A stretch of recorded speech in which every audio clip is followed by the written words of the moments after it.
Hi, I'm Tyler with Apex Gear, and today I'm going to talk about the installation and setup of the Attitude drop-away style rest. Installation is very simple. All you'll need is a Phillips head screwdriver, 3/16 and 9/64 Allen key, your cable clamp, mounting hardware and rest, your release or draw check, an arrow to check your center shot and set the timing, and of course your bow.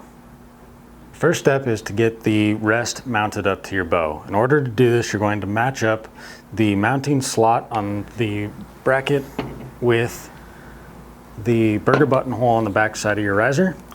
You'll line those up and insert your included hardware.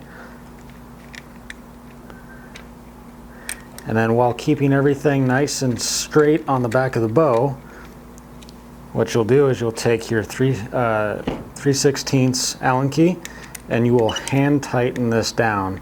Now don't over tighten it yet, you just want to make sure that everything is nice and level and straight.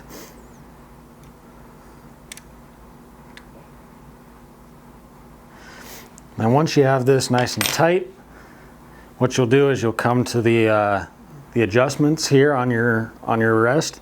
You'll take your 9/64 Allen key and you will loosen your windage and elevation and make sure that you are putting the center of the launcher arm down through the center of your bow.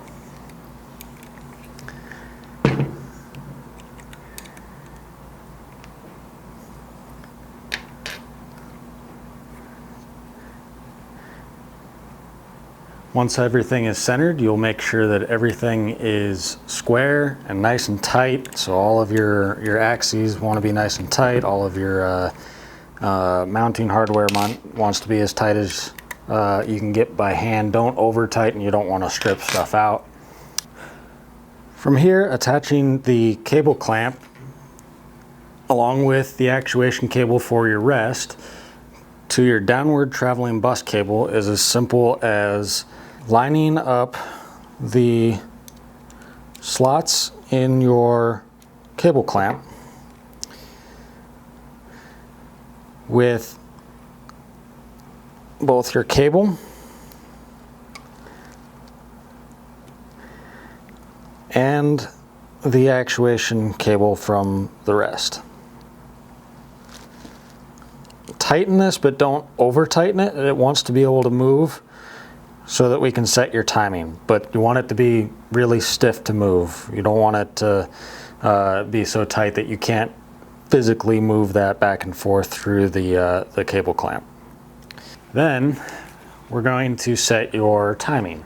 In order to do that, you'll want to load an arrow just in case something does happen and you have some sort of a misfire. You really don't want to dry fire your bow. And once you have that set, you're going to draw the bow back and then let down, and that will set your cable timing. Then you'll come down here and you will fully tighten your cable clamp. At this point, feel free to really tighten that down. You don't want to over tighten it and squash the plastic, but you want to really make sure that that's nice and tight. Once you're there, then it's time to go take this out to your range and start shooting some arrows. Mess with your elevation and windage to make sure that everything is shooting as cleanly as you possibly can and coming out of the bow nice and clean. And from there, you're ready to get out on the woods.